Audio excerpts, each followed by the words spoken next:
வணக்கம்.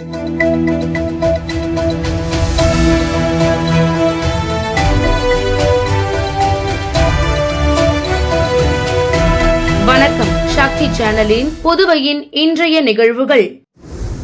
தமிழக முன்னாள் முதலமைச்சர் கலைஞர் பிறந்த நாளையொட்டி முதலமைச்சர் ரங்கசாமி, சபாநாயகர் செல்வம், எதிர்க்கட்சித் தலைவர் சிவா உட்பட திராவிட முன்னேற்றக் கழக சட்டமன்ற உறுப்பினர்கள் கலைஞரின் திரு உருவ படத்திற்கு மலர்தூவி மரியாதை செலுத்தினர்.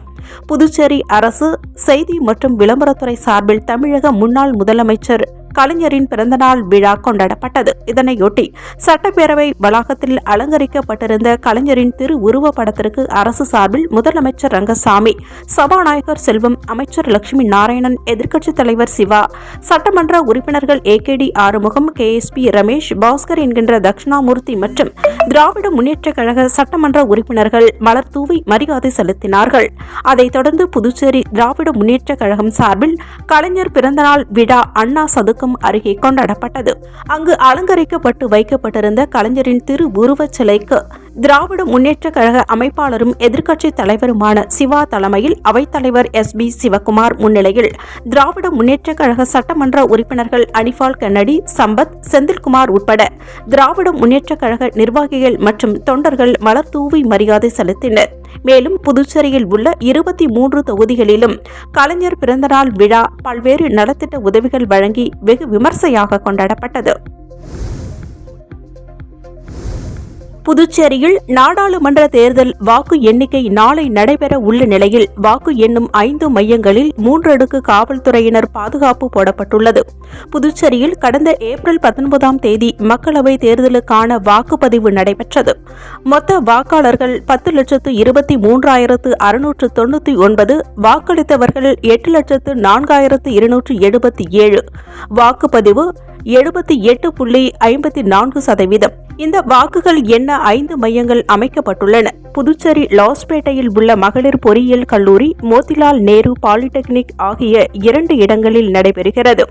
காரைக்கால், மாகே, ஏனாமிலும் வாக்கு எண்ணிக்கை மையம் என 5 மையங்கள் அமைக்கப்பட்டுள்ளன. புதுவை மாநிலத்தில் 4 பிராந்தியங்களிலும் வாக்கு எண்ணிக்கை மையங்களில் வாக்குகள் எண்ணப்படும்.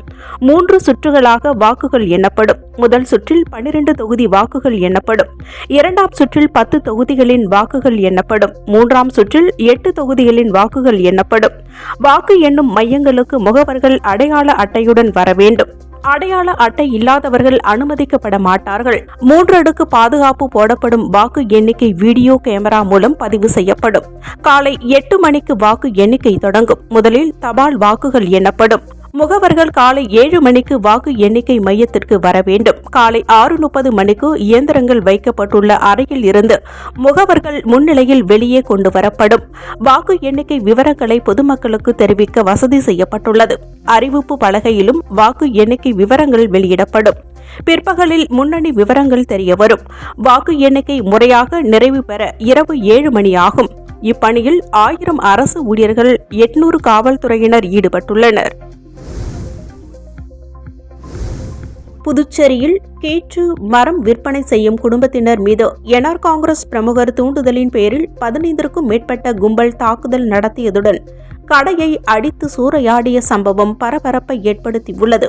புதுச்சேரி நெல்லித்தோப்பு தொகுதிக்கு உட்பட்ட சாரம் பகுதியில் முருகன், மலர்கொடி தம்பதியினர் கடந்த 40 வருடங்களுக்கு மேலாக கீற்று மரம் விற்பனை செய்யும் கடை நடத்தி வருகின்றனர். இவர்களுக்கு தேவகுமார் என்ற மகனும் நிவேதா என்ற மகளும் உள்ளனர். மேலும் இந்த இடத்தில் உரிமையாளர் அந்த இடத்தை முருகன் குடும்பத்தினருக்கு அளித்ததாகவும் நீதிமன்றத்தில் அதற்கான ஆணையை பெற்று அதே கடையில் வசித்து வருகின்றனர் என கூறப்படுகிறது. இந்நிலையில் நேற்று நள்ளிரவு சுமார் 2 மணி அளவில் மரக்கடைக்கு வந்த 15க்கும் மேற்பட்ட கும்பல் இரும்பு கம்பி, மரக்கட்டையால் கடையை அடித்து நொறுக்கினர். மேலும் முருகன் மற்றும் அவரது குடும்பத்தினரை சரமாரியாக தாக்கியதுடன் கொலை மிரட்டல் விடுத்துவிட்டு தப்பிச் சென்றது. இதுகுறித்து பாதிக்கப்பட்டவர்கள் உருளையன்பேட்டை காவல் நிலையத்தில் புகார் அளித்ததை தொடர்ந்து காவல்துறையினர் வழக்கு பதிவு செய்து விசாரணை மேற்கொண்டு வருகின்றனர்.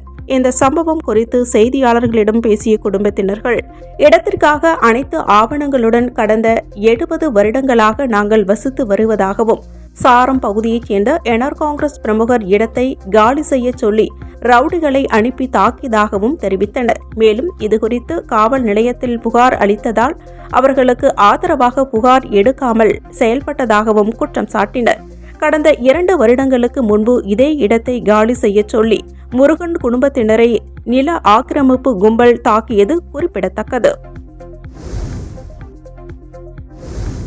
புதுச்சேரி உருளையன்பேட்டை தொகுதிக்கு உட்பட்ட முல்லை நகரில் அரசு அனுமதியின்றி சட்டவிரோதமாக செயல்பட்ட விடுதிக்கு நகராட்சி அதிகாரிகள் அதிரடியாக சீல் வைத்தனர். புதுச்சேரியில் வார இறுதி நாட்களில் வெளி மாநில சுற்றுலா பயணிகள் அதிக அளவில் வந்து செல்வதால் குடியிருப்பு வீடுகளை விடுதிகள் போல் மாற்றி சிலர் வருவாய் ஈட்டி வருகின்றனர். இதுபோல் அனுமதி பெறாத விடுதிகளில் தங்குவோரால் அந்த பகுதி பொதுமக்களுக்கு இடையூறு ஏற்படுவதாக புகார்கள் எழுந்துள்ளது.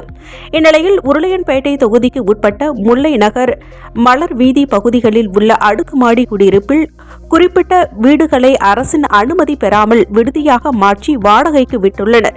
இதுகுறித்து அப்பகுதி மக்கள் அளித்த புகாரின் பேரில் சில தினங்களுக்கு முன்பு உருளையன்பேட்டை காவல்துறையினர் அங்கு தங்கியிருந்த சுற்றுலா பயணிகளை வெளியேற்றி விடுதியின் உரிமையாளர் ஹாசா மொய்தீனுக்கு எச்சரிக்கை விடுத்தனர். இந்நிலையில் அப்பகுதி மக்களின் தொடர் புகாரை அடுத்து புதுச்சேரி நகராட்சி ஆணையர் கந்தசாமி உத்தரவின் பேரில் வருவாய் அதிகாரி பிரபாகரன் தலைமையில் நகராட்சி ஊழியர்கள் சம்பந்தப்பட்ட விடுதிக்கு சென்று முதல் மாடியில் வாடகை விடப்பட்ட அறைகளுக்கு சீல் வைத்தனர்.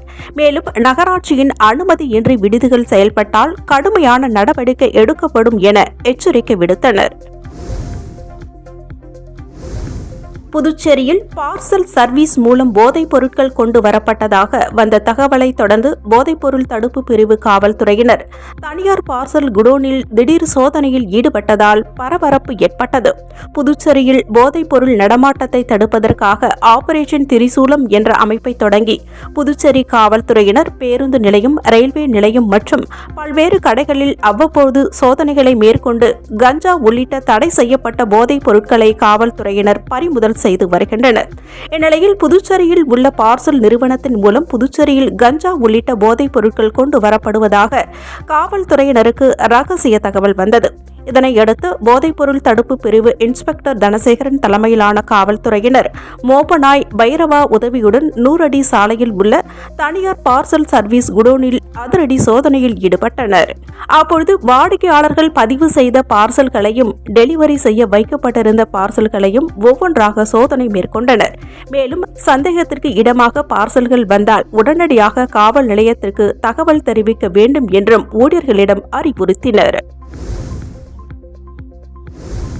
புதுச்சேரியில் குடியுரிமை, வருமானம் மற்றும் ஜாதி சான்றிதழ் வழங்க மாணவர்கள் அலைக்கழிக்கப்படுவதை கண்டித்து மாவட்ட ஆட்சியர் அலுவலகத்தை முற்றுகையிட முயன்ற 100க்கும் மேற்பட்ட பொதுநல அமைப்பினரை காவல்துறையினர் கைது செய்தனர்.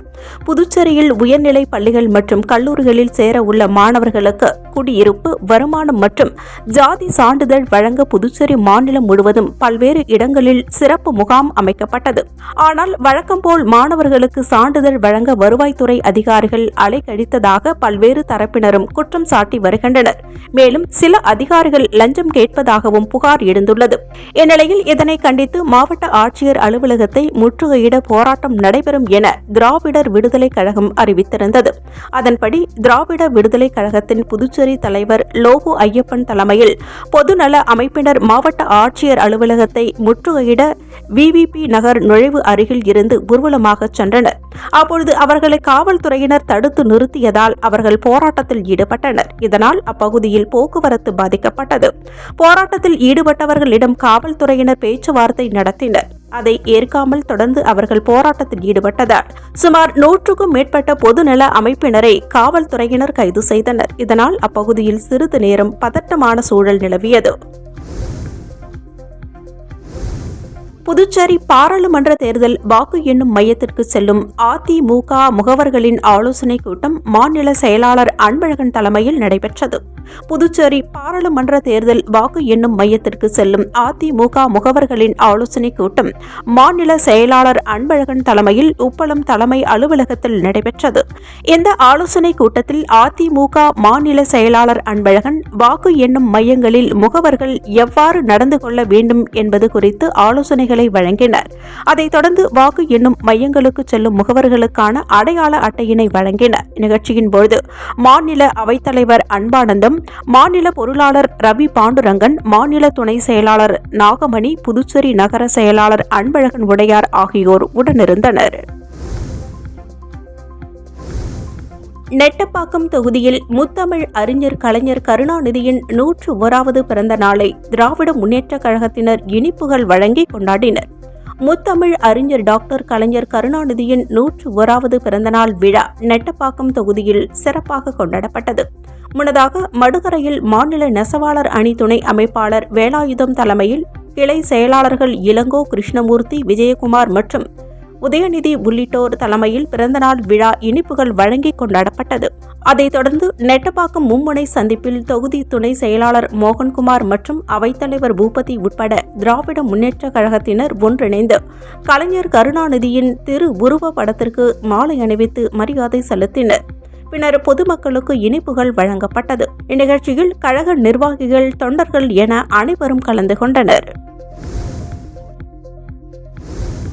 முருங்கப்பாக்கம் அருள்மிகு திரௌபதி அம்மன் ஆலய 10ஆம் ஆண்டு தீமிதி திருவிழாவையொட்டி ராமலிங்க சுவாமிகள் அன்னதான அறக்கட்டளை சார்பில் பொதுமக்களுக்கு அன்னதானம் வழங்கப்பட்டது. புதுச்சேரி ராமலிங்க சுவாமிகள் அன்னதான அறக்கட்டளை சார்பில் விருகம்பாக்கம் அருள்மிகு திரௌபதி அம்மன் ஆலய 10ஆம் ஆண்டு தீமிதி திருவிழாவையொட்டி அன்னதானம் வழங்கும் நிகழ்ச்சி முருங்கப்பாக்கம் சந்திப்பில் நடைபெற்றது. அறக்கட்டளை தலைவர் திருநாவுக்கரசு தலைமையில் நடைபெற்ற இந்நிகழ்ச்சியில் காங்கிரஸ் கட்சியின் மாநில தலைவர் வைத்திலிங்கம், முன்னாள் அமைச்சர் கந்தசாமி, முன்னாள் சட்டமன்ற உறுப்பினர் அனந்தராமன், விஜயலட்சுமி, ஜெயமூர்த்தி ஆகியோர் சிறப்பு விருந்தினர்களாக கலந்து கொண்டு பொதுமக்களுக்கு அன்னதானம் வழங்கி நிகழ்ச்சியினை துவக்கி வைத்தனர். அதைத் தொடர்ந்து விழாவில் கலந்து கொண்ட பக்தர்கள் மற்றும் பொதுமக்களுக்கு அன்னதானம் வழங்கப்பட்டது. இந்நிகழ்ச்சியில் ராமலிங்க சுவாமிகள் அன்னதான அறக்கட்டளை நிர்வாகிகள் உட்பட பலர் கலந்து கொண்டனர். உசுடு சட்டமன்ற தொகுதிக்கு உட்பட்ட பிள்ளையார்குப்பம் அருள்மிகு ஸ்ரீ மீனாட்சி உடனுரை ஸ்ரீ சுந்தரேஸ்வரர் ஆலய பூமி பூஜை விழாவை அமைச்சர் சாய் ஜே சரவணகுமார் துவக்கி வைத்தார். உசுடு தொகுதிக்கு உட்பட்ட பிள்ளையார்குப்பம் அருள்மிகு ஸ்ரீ மீனாட்சி உடனுரை ஸ்ரீ சுந்தரேஸ்வரர் ஆலய பூமி பூஜை விழா திருப்பணிச்சம்மல் சிவ திரு நடராஜன் தலைமையில் நடைபெற்றது. இந்நிகழ்ச்சியில் அமைச்சர் சாய் ஜே சரவணகுமார் சிறப்பு அழைப்பாளராக கலந்து கொண்டு பூமி பூஜை செய்து பணியினை துவக்கி வைத்தார். இந்நிகழ்ச்சியில் இந்து சமய அறநிலையத்துறை செயலர் நெடுஞ்செழியன், இந்து சமய அறநிலையத்துறை ஆணையர் சிவசங்கரன் ஆகியோர் கலந்து கொண்டனர். இந்நிகழ்ச்சிக்கான ஏற்பாடுகளை கோவில் நிர்வாக அதிகாரி, பிள்ளையார்குப்பம் கிராம பொதுமக்கள் மற்றும் இளைஞர்கள் சிறப்பான முறையில் செய்திருந்தனர். மடுகரை திரௌபதி அம்மன் ஆலயத்தில் நடைபெற்ற தீமிதி திருவிழாவில் பக்தர்கள் தீ மிதித்து நேர்த்திக்கடன் செலுத்தினர். நெட்டப்பாக்கம் கொம்யூன் மடுகரை திரௌபதி அம்மன் கூத்தாண்டவர் ஆலயத்தில் தீமிதி திருவிழா சிறப்பாக நடைபெற்றது. முன்னதாக மாரியம்மன், பிடாரியம்மனுக்கு சாகை வார்த்தல் நிகழ்ச்சி, பக்காசூரனுக்கு சோறு போடுதல், அர்ஜுனன் திரௌபதி அம்மன் திருக்கல்யாணம், கூத்தாண்டவர் திருக்கல்யாணம் மற்றும் கூத்தாண்டவர் தேரோட்டம் ஆகியவை நடைபெற்றது. விழாவின் முக்கிய நிகழ்வாக கரக புறப்பாடு நடைபெற்று தீமிதி திருவிழா நேற்று மாலை நடைபெற்றது. திரளான பக்தர்கள் கலந்து கொண்டு தீ மிதித்து தங்கள் நேர்த்தி கடனை செலுத்தினர். இவ்விழாவில் புதுவை மாநில காங்கிரஸ் தலைவர் வைத்திலிங்கம், துணை சபாநாயகர் ராஜவேலு ஆகியோர் கலந்து கொண்டு சுவாமி தரிசனம் செய்தனர். இரவு அலங்கரிக்கப்பட்ட வாகனத்தில் பகவான் கிருஷ்ணர், அர்ஜுனன், திரௌபதி அம்மன் திரு வீதி விழா நடைபெற்றது. விழாவிற்கான ஏற்பாடுகளை நிர்வாக அதிகாரி கலியமூர்த்தி, திருப்பணி குழு தலைவர் தனபூபதி மற்றும் கிராம மக்கள் சிறப்பாக செய்திருந்தனர். இதைத் தொடர்ந்து மறுநாள் மஞ்சள் நீர் உற்சவமும் தர்மர் பட்டாபிஷேகமும் நடைபெறவுள்ளது. சென்னை மாவட்டத்தில் உள்ள 3 மக்களவை தொகுதிகளில் நாளை நடைபெறும் வாக்கு எண்ணும் மைய பணிகளுக்காக அலுவலர்களுக்கு கணினி குலுக்கல் முறையில் பணியிடங்கள் இன்று காலை ஒதுக்கப்பட்டது. சென்னை மாவட்டத்தில் உள்ள வடசென்னை மக்களவை தொகுதியில் பதிவான வாக்குகள் ராணி மேரி கல்லூரியிலும், மத்திய சென்னையில் பதிவான வாக்குகள் லயோலா கல்லூரியிலும், தென் சென்னை தொகுதியில் பதிவான வாக்குகள் அண்ணா பல்கலைக்கழகத்திலும் நாளை காலை 8:30 மணிக்கு எண்ணப்பட உள்ளன. இந்த 3 வாக்கு எண்ணும் மையங்களிலும் வைக்கப்பட்டுள்ள வாக்குப்பதிவு இயந்திரங்களை 1384 பாதுகாப்பு படை வீரர்கள் மற்றும் காவல்துறையினர் பாதுகாத்து வருகின்றனர். வடசென்னையில் 280, தென் சென்னையில் 340 922, மத்திய சென்னையில் 300 என மொத்தம் 922 கண்காணிப்பு கேமராக்கள் மூலமும் கண்காணிக்கப்பட்டு வருகிறது. வாக்கு எண்ணும் பணியில் வடசென்னையில் 357 நபர்கள், தென் சென்னையில் 374 நபர்கள், மத்திய சென்னையில் 380 நபர்கள் மற்றும் 322 அலுவலக உதவியாளர்கள் உட்பட மொத்தம் 1433 பணியாளர்கள், நுண் பார்வையாளர்கள், மேற்பார்வையாளர்கள் பணிபுரிய உள்ளனர். அவர்களுக்கு சட்டப்பேரவை தொகுதி வாரியாக வாக்கு எண்ணும் பணி இடங்களை கணினி குழுக்கள் ஒதுக்கும் பணி ரிப்பன் மாளிகையில் மாவட்ட தேர்தல் அதிகாரி ஜே. ராதாகிருஷ்ணன் தலைமையில் மாவட்ட ஆட்சியர் ரஷ்மி சித்தார்த் ஜகடே முன்னிலையில் இன்று காலை நடைபெற்றது. இது தொடர்பாக மாவட்ட தேர்தல் அதிகாரி ராதாகிருஷ்ணன் கூறும்போது, வெளிப்படையான முறையில் இந்த பணி ஒதுக்கீடு செய்யப்பட்டுள்ளது என்றும் தேர்தல் ஆணைய விதிகளின்படி வாக்கு எண்ணிக்கை முறையாக நடைபெறும் எனவும் தெரிவித்தார். மேலும் அதற்கான அனைத்து முன்னேற்பாடுகளும் செய்யப்பட்டுள்ளதாக தெரிவித்துள்ளார். இஸ்ரேல் நாட்டவர்களை மாலத்தீவிற்குள் நுழைவதை தடை செய்யும் வகையிலான சட்டத்தை முன்மொழிய அந்நாட்டு அரசு திட்டமிட்டுள்ளது. இதற்கிடையே மாலத்தீவில் இருக்கும் தங்கள் குடிமக்களை வெளியேற்றுமாறு இஸ்ரேல் அறிவித்துள்ளது. இந்திய பெருங்கடலில் அமைந்துள்ள குட்டி தீவு நாடு மாலத்தீவு. இந்த நாட்டின் அதிபராக முய்சு கடந்த ஆண்டு பதவியேற்ற நிலையில் அப்பொழுது முதலே அவரது அரசு பல சர்ச்சை முடிவுகளை எடுத்து வருகிறது. குறிப்பாக இந்திய ராணுவம் மாலத்தீவில் இருந்து முழுமையாக வெளியேறியே தீர வேண்டும் என்பதில் அவர் மிக உறுதியாக இருந்தார். மேலும் அவ்வப்பொழுது இந்தியாவை தாக்கும் வகையில் கருத்துக்களையும் கூறி வந்தார். இதற்கிடையே இப்போது இஸ்ரேல் மாலத்தீவு இடையேயும் மோதல் ஏற்பட்டுள்ளது. மாலத்தீவு இஸ்ரேல் மக்கள் தங்கள் நாட்டிற்கு வருவதை தடை செய்யும் வகையில் சட்டங்களை திருத்த நேற்றைய தினம் முய்சு தலைமையிலான மாலத்தீவு அரசு முடிவு செய்தது. இது தொடர்பான தகவல் வெளியான உடனேயே தற்போது மாலத்தீவில் தங்கியுள்ள இஸ்ரேல் மக்கள் உடனடியாக அங்கிருந்து வெளியேறுவது குறித்தும் பரிசீலிக்குமாறு இஸ்ரேல் வெளியுறவு அமைச்சகம் அறிவுறுத்தியுள்ளது. இந்திய கிரிக்கெட் அணியின் தலைமை பயிற்சியாளராக பணியாற்ற விரும்புவதாக இந்திய அணியின் முன்னாள் வீரர் கௌதம் கம்பீர் தெரிவித்துள்ளார்.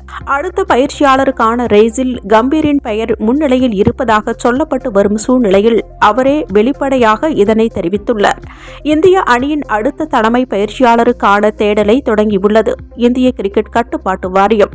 இந்த முறை வெளிநாட்டு பயிற்சியாளரை நியமிக்க வாய்ப்பு இருப்பதாக சொல்லப்பட்டது. இருந்தும் வாரியம் ஆஸ்திரேலியர்கள் யாரையும் அணுகவில்லை என BCCI செயலர் ஜெய்ஷா தெரிவித்தார்.